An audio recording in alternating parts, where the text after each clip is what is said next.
하나님께서 오늘 저와 여러분과 함께 하십니다. 하나님께서 오늘 저와 여러분을 기도 용사로 부르고 계십니다. 아멘하고 따라 나선다면 정말 기도의 능력들로 하나님이 저와 여러분을 업그레이드 시키시고 성숙시키고 역사하실 것을 분명히 약속하고 있습니다.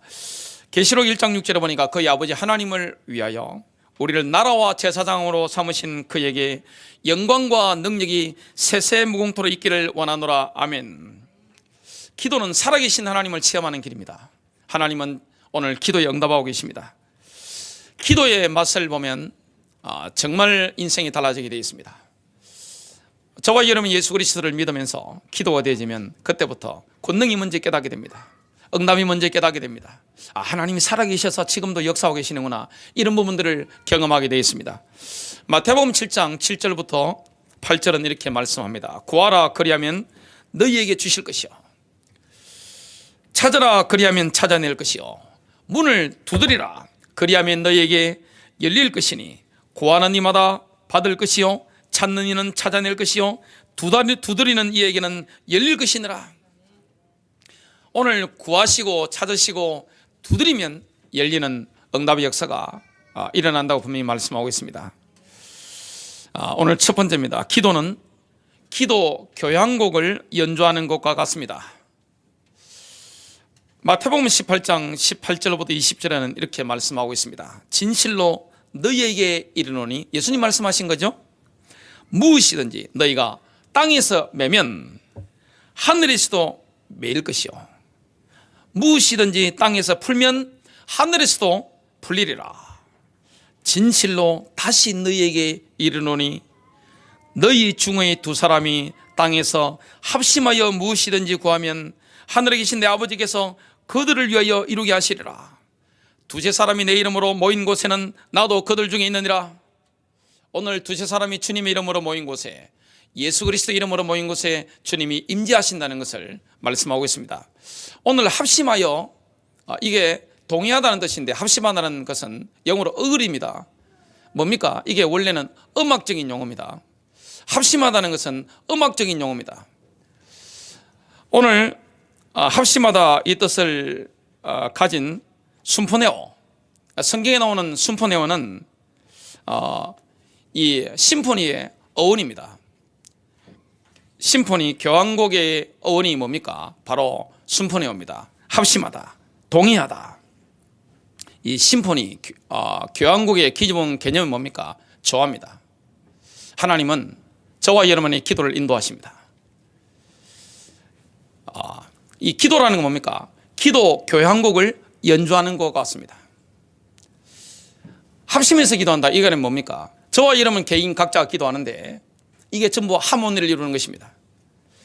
여러분, 기도 교향곡을 지휘하는 지휘자가 누굽니까? 바로 성령님이십니다. 전 세계에 지금 많은 분들이 기도하고 있습니다. 여러분들이 골방에서 기도하십니다. 교회들마다 기도합니다. 또 운전하다가도 기도하고, 차 타고 가다가도 기도하고, 우리는 걸어가다 기도하고, 식사하면서 기도하고, 언제나 기도하고 있습니다. 이 기도라는 건 뭡니까? 기도 교향곡을 연주하는 것과 같습니다. 지휘자는 탁월한 지휘자인데요, 그분이 누구십니까? 바로 성령 하나님이십니다. 전 세계 모든 사람들이 기도의 하모니를 이루어서 하나님께 기도를 올릴 수 있도록 우리 이 성령님께서는 이 지휘를 하시는 겁니다. 그럼 악보는 뭡니까? 하나님의 말씀에 계시된 하나님의 뜻입니다. 그래서 성령님께서는 이 하나님의 말씀에 계시된 하나님의 뜻대로 저와 여러분이 기도할 수 있도록 이렇게 우리는 악보를 보면서 말씀에 맞춰서 이렇게 성령님의 지휘를 따라서 이렇게 같이 기도하게 됩니다. 그러면 기도에 악기들이 있는데요, 이 오케스트라, 관현악단에 여러 가지 악기가 있단 말이죠. 첼로를 켤 수 있고, 비올라를 할 수 있는 것이고, 바이올린을 켤 수도 있는 것입니다. 어떤 사람은 피아노를 칩니다. 어떤 사람은 오르겐을 합니다. 어떤 사람은 플루트를 분단 말이죠. 또 어떤 사람은 드럼을 할 수도 있습니다. 그 악기가 굉장히 많습니다. 그래서 몇 주에 걸쳐서 12개 악기, 제가 소개하면서 성경에 나오는 이 기도가 얼마나 아름다운 하모니를 이루는 것인지 말씀을 전가하도록 하겠습니다. 저와 여러분이 개인적으로 기도하는 거, 이거는 뭐하고 똑같은가 하면 성령님의 지혜를 맞춰서 하나님의 말씀에 계시된 하나님의 뜻을 보면서, 악보를 보면서 우리가 그 성령님의 지휘를 따라서 이 부르는 것입니다. 어떤 사람은 첼로를 켜고, 어떤 사람은 바이올린을 켜고, 어떤 사람은 피아노를 막 친단 말이죠. 플룻을 봅니다. 그게 얼마나 이 하모니를 이뤄서 하나님 보좌에 앉아 계신 그 하나님을 흡족하게 만드는지 모릅니다. 여러분, 찬양 중에 하나님이 함께 하시잖아요. 기도 중에 하나님이 함께 하시잖아요. 그래서 이 합심하다라는 이 용어 자체가 동의하다는 뜻인데 영어로 agree입니다. 이거는 음악적인 용어입니다. 하나님께서 이 기도를 완벽하게 인도하시는 것을 보게 됩니다. 두세 사람이 함께 모였다는 말은 문자적으로는 두세 사람이 함께 인도받았다라는 뜻입니다. 저와 여러분이 각자의 골방에서 기도합니다. 각자의 현장에서 기도합니다. 근데 이게 함께 인도받을 수 있는 것입니다. 이게 영적인 일이란 말이죠. 누가 기도할 수 있습니까? 성령님이 내주하는 사람. 성령님은 그리스도를 인격적으로 만난 사람 속에 함께합니다. 그리스도를 십자가에 그 흘리신 피와 부활의 능력을 믿고 그리스도를 구주로 영접했다면 성령님이 우리 안에 계시는데 이 성령께서 우리를 기도하도록 인도해 가시는 겁니다. 그래서 함께 두세 사람이 인도받는 그 비밀은 엄청 놀라운 비밀입니다. 우리는 기도할 때 성령님에서 인도받는데요, 성령님이 지휘자시니까요. 로마서 8장 14절입니다. 하나님의 영에 의해 인도받는 자들은 다 하나님의 아들들이니라. 여러분 인생을 누가 인도하십니까? 성령님께서. 여러분의 기도를 누가 인도하십니까? 성령님께서. 악보는 뭡니까? 하나님 말씀입니다. 하나님 말씀에 기록된 하나님의 계시된 바로 하나님의 뜻입니다. 이 악보를 보면서 우리가 하나님께 기도를 올려드리는 것입니다. 이게 하나님께는 얼마나 하모니를 이루는지 모릅니다. 아름답습니다. 이게 조화를 이루는 겁니다. 누가 소리를 크게 튀는 것도 아니고 누가 막 다운되는 것도 아니고 서로 절제하면서 말이죠. 이게 얼마나 하나님께 아름답게 올라가는지 모릅니다.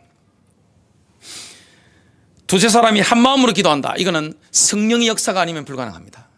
성령님이 그리스도를 만난 각자의 속에 함께 하시기 때문에 한 마음이 돼가지고 하나님의 뜻을 따라 기도하도록 인도하는 겁니다. 서로 각자의 장소에 있는데 하나님께서 기도하도록, 성령님께서 기도하도록 지휘하시면 내 영이 반응하잖아요. 그러면 하나님의 뜻을 따라 우리가 기도하다 보면 만났는데 보면 똑같은 기도 제목을 붙잡고 기도하고 있는 것을 우리는 경험하게 되었습니다. 이게 바로 성령님의 역사라는 것을 경험하게 됩니다. 그래서 기도라는 게 뭡니까? 관현악단에 우리의 자질을 찾아서 우리의 악기를 연주하는 것 같습니다. 그 악기 12개가 있는데 그 이상도 있습니다만은 12개를 이번 주에 3개를 오늘 제가 소개를 하고 그 나머지는 9개는 계속해서 시리즈로 말씀을 드리도록 하겠습니다. 두 번째입니다. 기도 교향곡을 연주하는데 첫 악기가 뭡니까? 찬양, 또 두 번째 악기 감사. 찬양과 감사라는 이 악기를 사용할 수가 있습니다. 우리가 기도 시간을 시작한단 말이죠. 성령님이 지휘자가 되셔서 하나님 말씀에 계시된 하나님의 뜻을 따라 기도하도록 우리를 인도하신단 말이죠.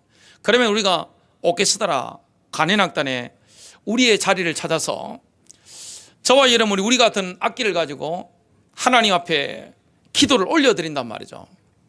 그래서 이 마태복음 18장 이 18절부터 20절에 나오는 이 합심하다, 합심하여 기도하다, 이걸 제가 주석을 찾아보니까 음악적인 용어라고 정확하게 나와 있는 것을 제가 어제 또 확인을 했습니다.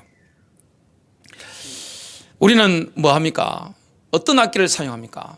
하나님은 우리의 기도를 들으시는데 뭘 통해 기도를 받으십니까? 우리가 뭘 통해 기도할 수 있습니까? 첫 번째 악기가 뭡니까? 찬양입니다. 여러분, 찬양은 시간 낭비가 아닙니다. 하나님은 찬양을 기뻐 받으십니다. 여러분, 하나님 나라에서 가장 강력한 게 뭐죠? 찬양입니다. 예배입니다. 찬양입니다. 하나님은 찬양을 기뻐 받으시는 거예요.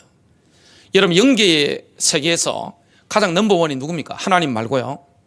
영계의 세계 넘버원은 천사도 그룹, 이게 서열이 있단 말이죠. 이 땅에 별자리들 보면 장군도 별자리 하나, 두 개, 세 개, 네 개가 있단 말이죠. 미국 같은 나라는 2차 대전 같은데 100만 명 넘는 몇백만 명 되니까 별자리 5개들도 있었습니다. 최고 하늘나라의 높은 천사가 뭡니까? 대천사가 뭡니까? 그룹입니다. 이 그룹인데 그룹 중에 넘버원이 뭐였습니까? 루시퍼였습니다. 뭐하고 있었죠? 찬양했습니다. 지금으로 친다면 이 루시퍼는 찬양대 지휘자입니다. 여러분, 찬양이라는 것은 하나님 나라에 굉장한 거예요. 황소 한 마리가 얼마 합니까? 그 황소 한 마리를 주일날 그 값을 가지고 몇백만 원, 천만 원 하나님 앞에 헌금하는 것보다 진심으로 여러분 찬양하는 거 있잖아요. 우러나서 찬양하는 거, 기쁨으로 찬양하는 거, 그리고 여러분 반주하시는 거, 이걸 하나님이 더 크게 보십니다. 이게 진짜 믿어지시는가요? 하나님 나라에는 가장 강력한 사역이 뭡니까? 바로 찬양 사역입니다. 이 찬양이 뭡니까? 기도입니다.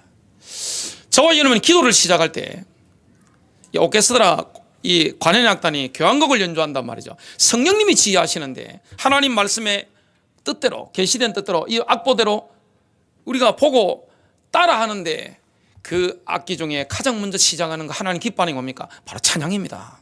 찬양을 통해서 기도문을 열어가는 것입니다. 그래서 예배 순서에 보면 찬양하잖아요. 하나님을 찬양하잖아요. 하나님이 하신 일을 찬양하잖아요. 이 찬양이라는 건 뭡니까? 정말 하나님이 어떤 분인지 찬양하는 것입니다.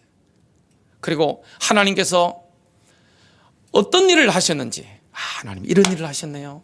야, 하나님 이런 분이네요. 야, 하나님 이런 분이네요. 이걸 막 찬양하는 겁니다.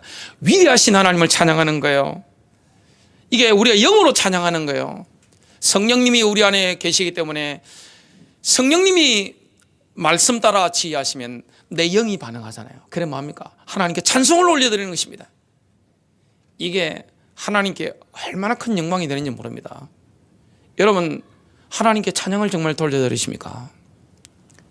시간을 내서 다윗처럼 하루에 7번 찬양하면 어떻게 됩니까?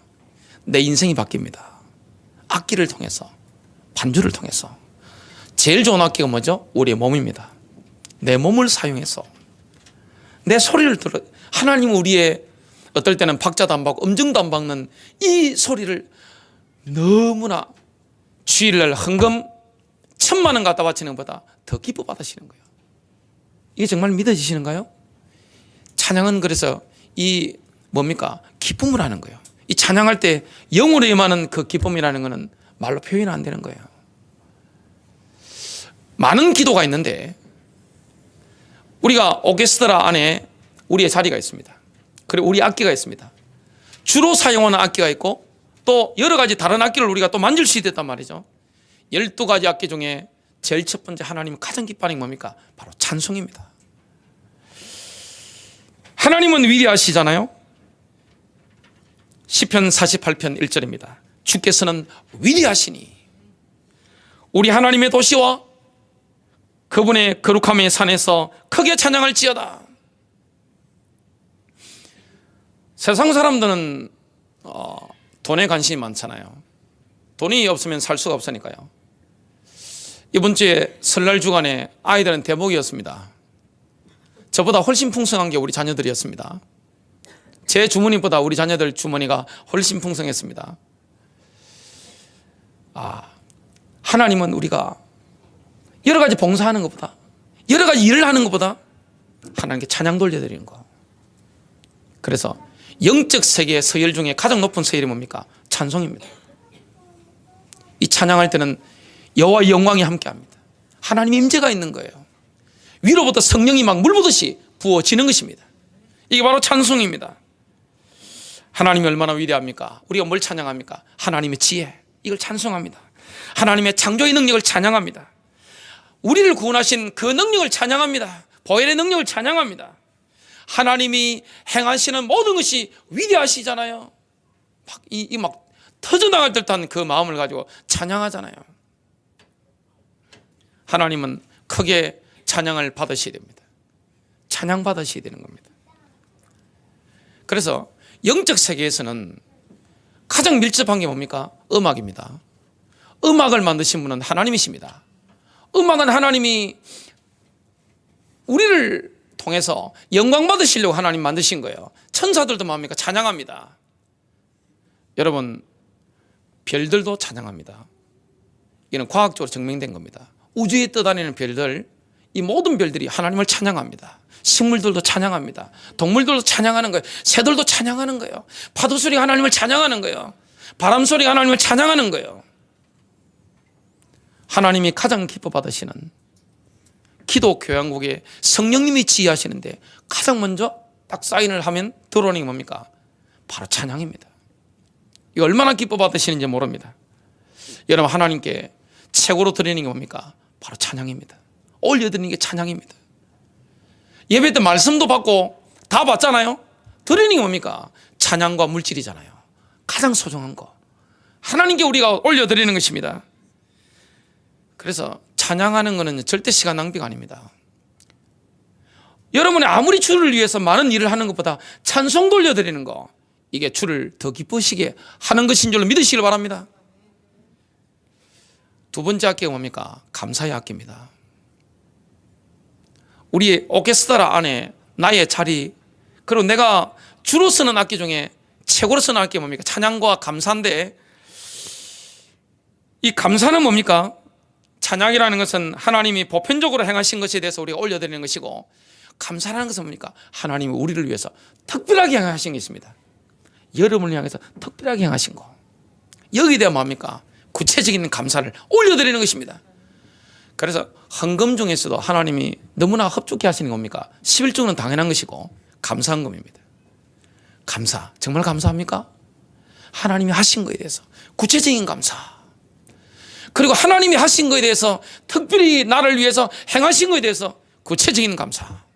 하나님 이런 일을 행하셨네요. 야, 주님이 참 놀라우신 분이네요. 찬양 돌려드리는 거, 하나님 찬양 받기를 원합니다.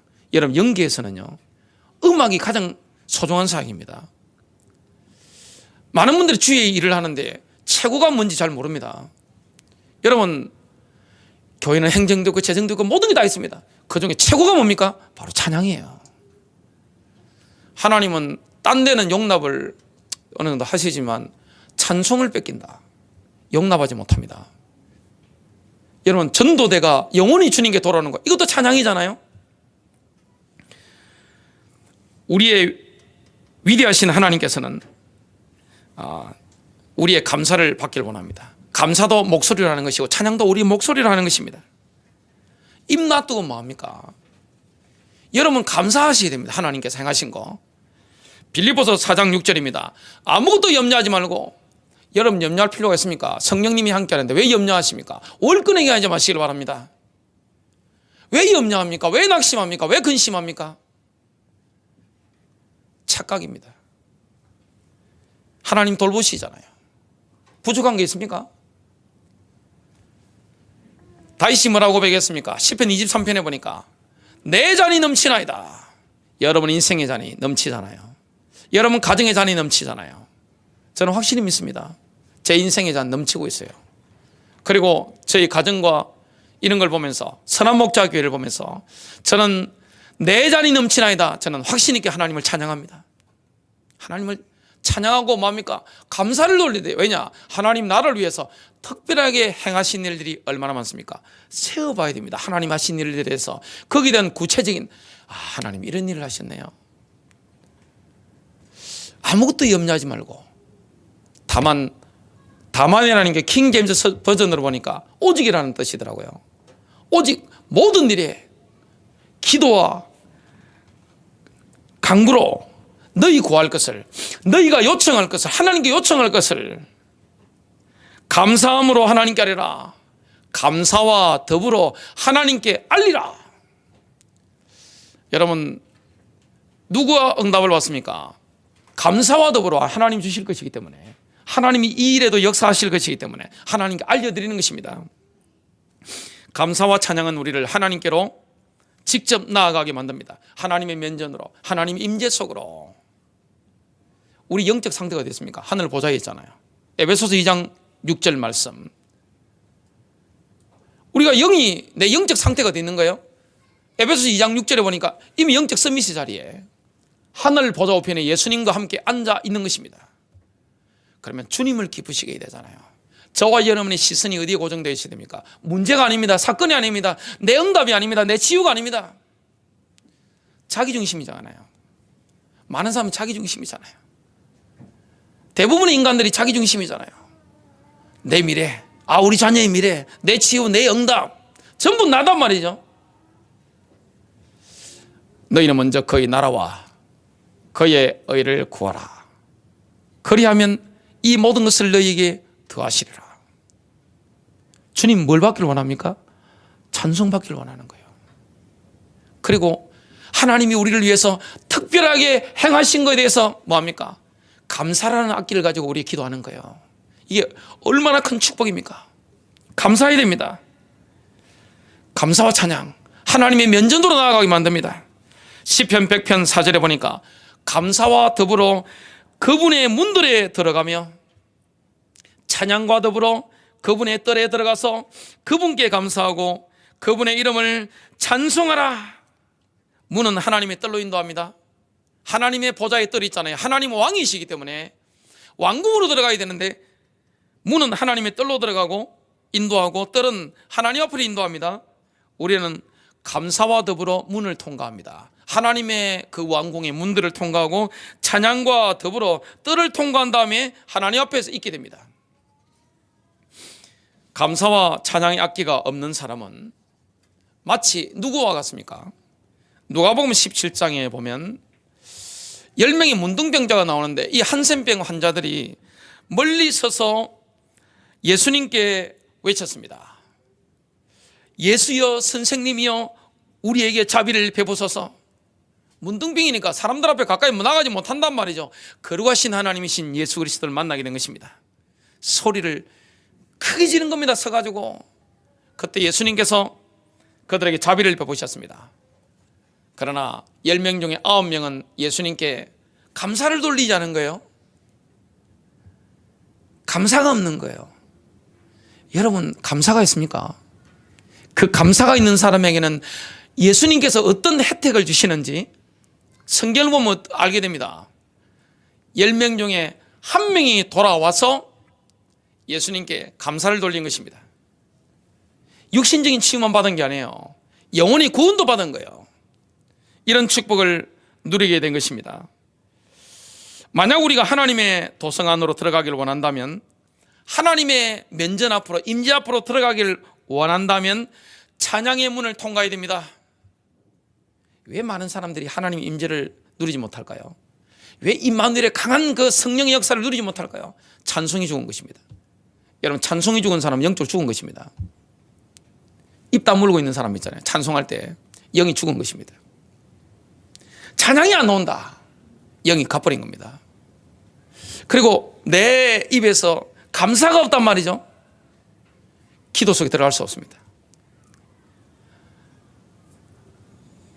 오늘 저와 여러분에게 감사와 찬양, 이 악기로 성령님이 지휘를 하고 계신단 말이죠. 이 악보를 보면서, 성경을 보면서 말씀대로 거기에 맞춰서 뭡니까? 찬양하는 것입니다. 감사하는 거예요. 찬양의 문을 통해 들어가면 하나님이 주시는 모든 은택을 잊게 됩니다. 모든 축복을 예수님이 십자가에서 이루신 일들을 다 받아 누리게 되는 거예요. 이사야 60장 18절 하반절에 보면 하나님의 도성에 대한 예언적인 묘사가 나옵니다. 우리가 하나님의 도성 안으로 들어가기를 원한다면 찬양의 문을 통과해야 된다는 걸 말씀하고 있습니다. 내가 내 성벽을 구원이라 부르고 내 성문을 찬양이라 부르리라. 하나님의 도성의 성벽은 구원입니다. 구원이라는 건 뭡니까? 구원은 성경에 보니까 그 원어적인 의미가 아주 포괄적인 겁니다. 영혼의 구원뿐만 아니라 십자가에서 예수님이 행하심으로 말미암아 우리에게 주어진 모든 은택들이 있습니다.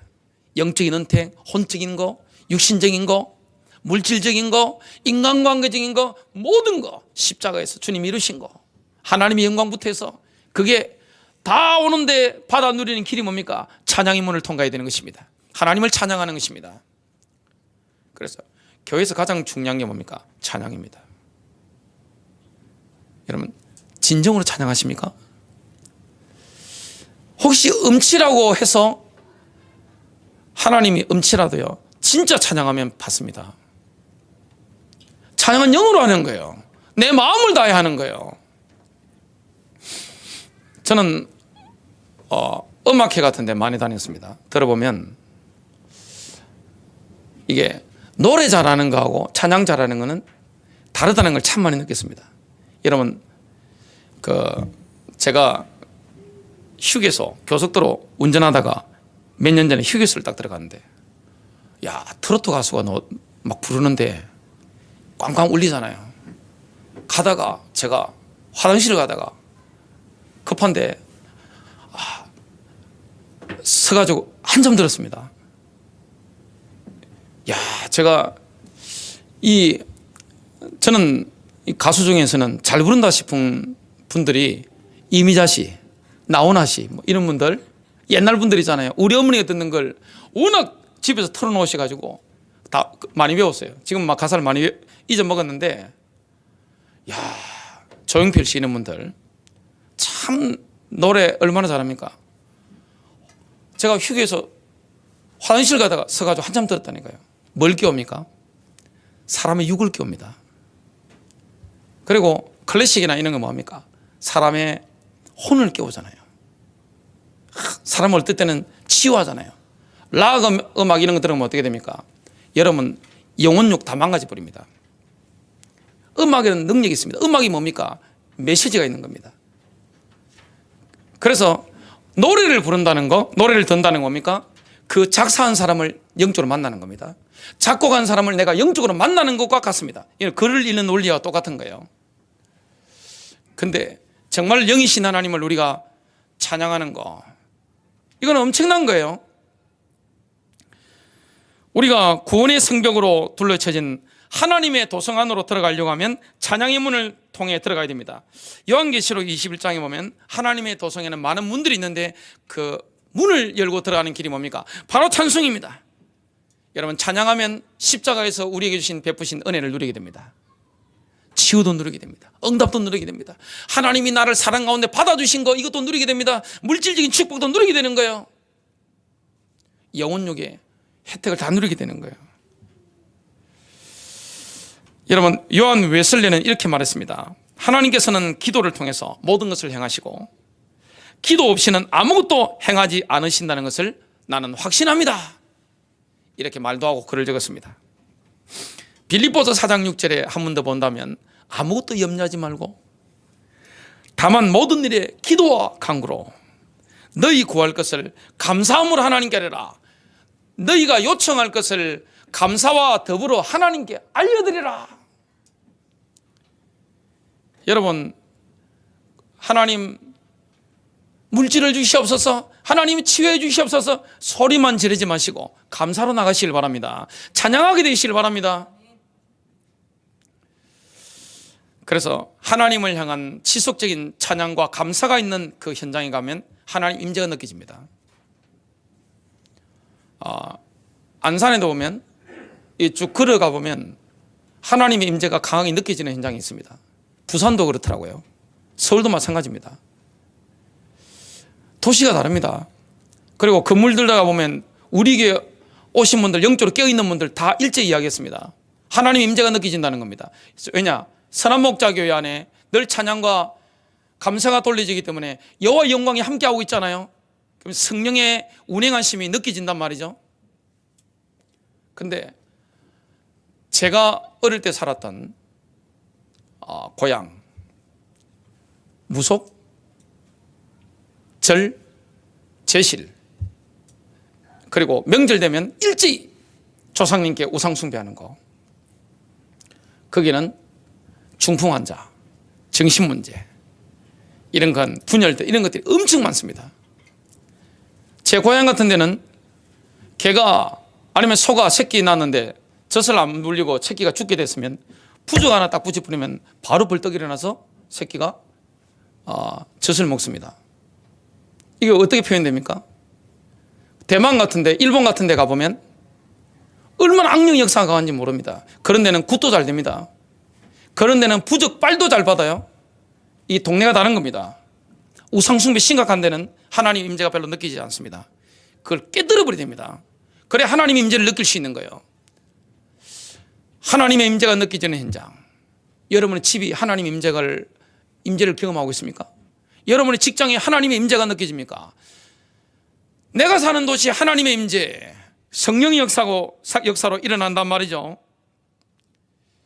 그리고 감사를 심리적으로도 우리의 마음을 강하게 만들어줍니다. 왜냐? 하나님이 행하신 것에 대해서 구체적인 감사를 내가 돌려드리면 지금 내가 요청하는 것에 대해서도 하나님이 역사하실 거야. 이런 담대함이, 믿음이 생겨나는 겁니다. 마지막 세 번째입니다. 기도 오케스트라의 세 번째 악기는 뭡니까? 경배입니다. 경배에 대해서 많이 오해하고 있는데 경배는 목소리를 그냥 찬양하는 그 정도가 아닙니다. 그건 경배가 아닙니다. 원래 경배에 대해서 성경 66권을 보면 1차적으로 몸의 자세를 묘사하는 것입니다. 경배는 내 몸으로 하는 것입니다. 여러분, 찬양과 감사는 내 목소리로 하는 것이고 경배는 내 몸으로 하는 것입니다. 내 몸의 이런 표현입니다. 이게 바로 경배입니다. 물론 목소리로 경배를 못하는 건 아닙니다. 그러나 1차적으로 몸짓이 없다면 그는 경배한 게 아닙니다. 경배는 하나님을 향해서 최고의 존경을 표하는 나의 태도입니다. 옛날에 황제들 앞에 아레나로 왔을 때 뭐합니까? 엎드려 절하잖아요. 그게 경배입니다. 종교들 중에 가장 경배를 모델적으로 하는 외적인 모습입니다. 내용 빼고 이슬람입니다. 엎드려 절하잖아요. 그게 경배입니다. 저는 어릴 때 제사 지냈습니다. 그게 경배입니다. 엎드리잖아요. 그게 바로 경배인 거예요.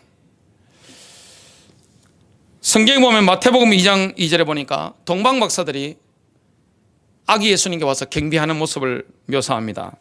유대인의 왕으로 태어나신 분이 어디 계신가? 우리가 동방에서 그의 별을 보고 그분께 경배드리러 왔노라. 이렇게 말해놓고 와서 아기 예수님을 만났을 때 뭡니까? 엎드려 경배했습니다. 예물 드리고 경배했습니다. 경배는 머리를 낮게 숙이는 것이고요. 몸의 상반신을 앞으로 구부리면서 손들을 앞으로 뻗치는 겁니다. 자신이 경배하는 하나님의 면전에서 머리를 숙여 땅바닥에 엎드리는 게 이게 바로 경배입니다. 그래서 성경적으로 본다면 경배는 뭡니까? 내 몸으로 하는 것입니다. 이걸 누가 다 지휘하시는 겁니까? 성령님께서 우리를 찬양으로 이끄십니다. 성령님께서 우리를 감사로 이끄시는 것입니다. 성령님이 역사하시면 뭡니까? 내 영이 반응하기 때문에 내 몸을 사용해서 내가 경배하는 겁니다. 이사야 6장을 보면 경배의 모습이 나옵니다. 이사야는 하나님의 보좌를 둘러싸고 있는 서랍들을 봤습니다. 영적인 존재들을 봤죠. 천사들을 봤습니다. 그 서랍들은 각각 6개의 날개를 가지고 있었는데 날개 한 쌍으로는 자신들의 얼굴을 덮은 겁니다. 이게 경배입니다. 또 다른 한 쌍으로는 자신들의 발을 덮은 겁니다. 몸을 가린 겁니다. 이게 경배입니다. 또 한 쌍으로는 나란 것입니다. 이거는 사역입니다. 여러분, 경배가 사역이나 하나님을 위해 일하는 것보다 훨씬 먼저 나옵니다. 그래서 주의 일을 하는 것보다 경배하는 게 2배로 중요합니다. 많은 분들이 착각하잖아요. 경배, 내 입에서 찬송의 입으로 목소리로 나와지지 않는다면 기도문이 다 막힌 겁니다. 그리고 감사가 나오지 않는다면 사실은 기도문이 다 막힌 겁니다. 하나님의 살아계신 역사 이런 것들을 경험할 수 없습니다. 조지 밀러가 5만 번 기도 응답 받았는데 예수 믿고 나서 죽을 때까지 계산해 보면 하루에 2번 이상입니다. 뭐 한 겁니까? 하나님이 구체적으로 응답하신 것에 대해서 감사한 거예요. 이게 하늘에 막 상달되는 거예요. 이게 바로 기도인 거예요. 기도는 하나님의 임재에 대한 내 영의 반응입니다. 성령님이 역사하신단 말이죠. 성령님이 지휘하시잖아요. 이렇게 지휘하시면 말씀대로 지휘하시잖아요. 그러면 뭐합니까? 찬양을 통해서, 감사를 통해서. 또 내 몸이 뭐합니까? 경배하는 거예요. 식사하다가도 내가 하나님께 막 감사하고 고개 숙이고. 저는 오늘 아침에 새벽 기도 마치고 집에 가서 식사하고 앉아가지고 기도하면서 말씀 묵상하면서 머리 확 받고 하나님을 막 경배하고 그랬습니다. 그 기쁨이 막 밀려온단 말이죠. 이게 바로 경배입니다. 하나님의 임재 앞에 갔을 때 경배를 내가 경험하게 되는 것입니다. 요한복음 4장 4장 23절부터 24절입니다. 경배에서 가장 중요한 게 뭡니까? 하나님께 나아가는 우리 영의 자세입니다. 자세가 틀림먹으면 경배가 아닌 겁니다. 그래서 하나님 앞에 경배할 때 가장 중요한 게 뭡니까? 자세입니다. 불경하면 안 되는 겁니다. 그러나 참되게 경배하는 자들이 영과 진리로 아버지께 경배할 때가 오나니 곧 지금이라. 이는 아버지께서 자기에게 그렇게 경배하는 자들을 찾으시기 때문이니라. 하나님은 영이시니 그분께 경배하는 자들이 반드시 영과 진리로 그분께 경배할지니라 하시니라. 하나님은 영이시니 그분께 경배하는 자들이 반드시 영과 진리로 그분께 경배할지니라. 경배는 주기도문에도 잘 나옵니다. 마태복음 6장 9절에 보니까 하늘에 계신 우리 아버지여 이름이 그렇게 기름을 받으시오며. 여러분, 옛날에 이름을 함부로 부르면 어떻게 됩니까? 왕의 이름을, 황제 이름을 함부로 부르면 사형입니다. 바로 죽어요. 세종대왕 이름이 이자 도자입니다. 이도입니다. 옛날 조선시대 가가지고 이도라는 이름을 함부로 부르면 어떻게 됩니까? 바로 끌려갑니다. 그거는. 우리가 하나님의 이름을 부를 수 있는 거 얼마나 영광입니까? 예수 이름. 하나님 이름이 얼마나 많습니까? 아도나이, 야훼 여호와, 여호와 니시, 여호와 이레, 여호와 샴마, 케도시 이스라엘. 하나님의 이름이 쫙 있단 말이죠. 신약의 구약이 얼마나 많습니까? 이 하나님을 공경하는 마음으로, 경외하는 마음으로 우리가 하나님의 이름을 부를 수 있는 게 얼마나 영광스러운 것입니까? 엄청난 비밀입니다. 결론 맺습니다. 찬양과 감사와 경배, 이 세 가지 악기를 가지고 항상 성령 안에서 기도하시기를 주님의 이름으로 축복합니다.